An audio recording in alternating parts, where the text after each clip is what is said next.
സ്വകാര്യ ബസ് വ്യവസായം സംരക്ഷിക്കണമെന്ന് motor transport employees union.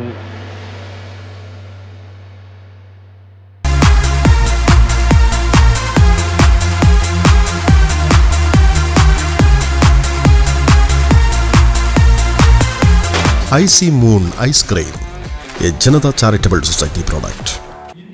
Motor transport employees union CITU Cheruvathur division സമ്മേളനം ചെറുവത്തൂർ CPM ഏരിയ കമ്മിറ്റി ഓഫീസിൽ പ്രത്യേകം തയ്യാറാക്കിയ VS നഗറിൽ നടന്നു.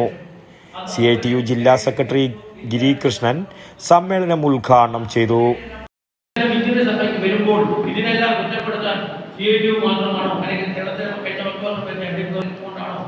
അല്ലെങ്കിൽ കേന്ദ്ര ഗവൺമെന്റിന്റെ നയതരമായിട്ടാണോ അവരുടെ സാമ്രാജ്യ രാജ്യങ്ങളുമായി ബ്രിട്ടീഷ് രാജ്യങ്ങളുമായിട്ടുള്ള കരാറിന്റെ അടിസ്ഥാനത്തിൽ വരുന്നത്? ഞാൻ പറഞ്ഞു വന്നത്, ഇന്ത്യ രാജ്യത്തെ നിലനിൽക്കുന്ന ഒരു തൊഴിൽ നിയമം ഉണ്ടായിരുന്നു. നമ്മളെല്ലാം എത്രയോ വർഷക്കാലമായിട്ട് നമ്മളെല്ലാം ഓരോ ആചരിക്കുന്നുണ്ട്.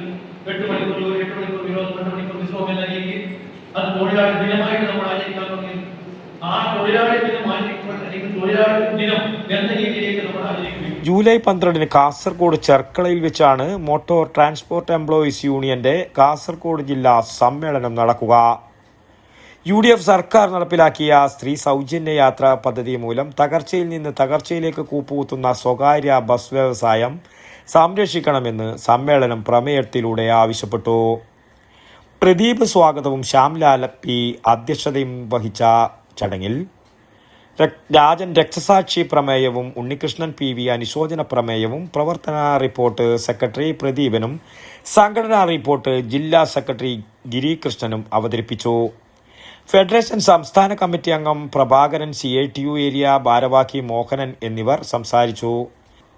SSLC +2 മറ്റു മേഖലകളിൽ കഴിവ് തെളിയിച്ച വിദ്യാർത്ഥികളെ വേദിയിൽ വെച്ച് അനുമോദിച്ചു.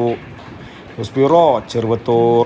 വടക്കൻ വാർത്തകളിലേക്ക് നിങ്ങൾക്കും വാർത്തകൾ അയക്കാം. നിങ്ങളുടെ മൊബൈൽ ക്യാമറ നിശ്ചലമായി പിടിച്ച് 5-6 സെക്കൻഡുകൾ ദൈർഘ്യമുള്ള വിവിധ ദൃശ്യങ്ങളെടുത്ത് വാർത്തയുടെ വിശദ വിവരങ്ങൾ സഹിതം താഴെ കാണുന്ന നമ്പറിൽ വാട്സാപ്പ് വഴി അയക്കുക.